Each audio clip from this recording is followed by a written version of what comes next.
Sveiki! Šeit Arturs Sēņš, Rīgas pirmās Rīgas skolas basketbola komandas. Kā jūs zināt, es esmu labākais zem grozu spēlētājs. Pateicoties man, Robertam Blūmam un Kārlim Bodanam, mēs izcīnījām 2. vietu Latvijas čempionātā. Lūk arī medaļa.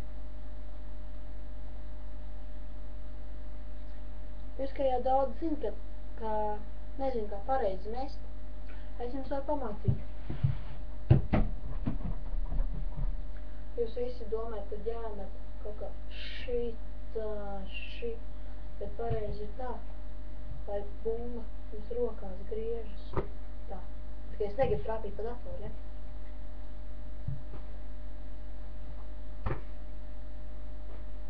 Un pareizāk tā, ka viņa griežas, ja uzgriež, viņa jābūt vienā līmenī ar roku.